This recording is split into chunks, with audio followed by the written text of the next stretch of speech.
Good evening, everyone.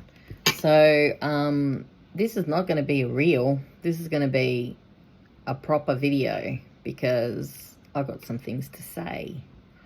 So, I have been getting acrylic nails for a really long time, my whole life, since I was 19.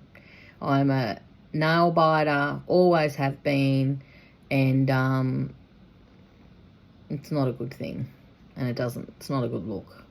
And as my professional life has continued, I always like to have really pretty nails. So yeah, I've just had acrylic nails, and getting acrylic nails is an absolute pain in the ass because I go to those shops in the shopping centres that are run mainly by Vietnamese people, and you walk in, you have to sit and wait, and then they don't get it right, and then I've got one pinky that's got a tiny little nail on it and one that's got a big one on it, and the links are often not the same, and there's a myriad of problems.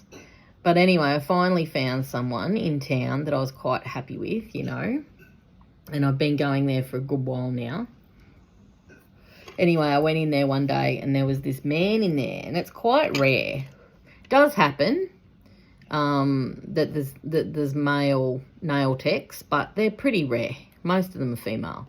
So anyway, this guy, the owner of the salon, was away in Vietnam, and I went in there and he was just there, and it was just him and I, and he ended up telling me his life story, and it was actually really touching, of how he had moved over from Vietnam to Australia and ended up fruit picking, and he was working 15-hour days and earning minimum wage, and it was just really sad, and just the struggles and the torments and his living conditions that he was living in, and then it ended on a really good note. He ended up meeting somebody, and they've got married and had a baby, and he's lived here now for many years in Australia and absolutely loves it.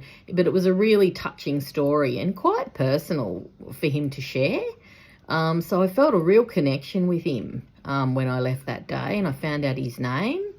And, I had a real connection with him, and I thought, wow, I'm really looking forward to coming back and him doing my nails again. Anyway, so, and that we sort of know each other, because you sort of feel like, it's like a hairdresser. You want to sort of feel like you know them, Anyway, so the following fortnight I went back, and I sort of sat down. He was there again. I sat down to get my nails done, and, he said the usual, hello, how are you? Very limited English, but I sort of understand him quite okay. And we get to the end of we get to the end. We're about 10 minutes in to the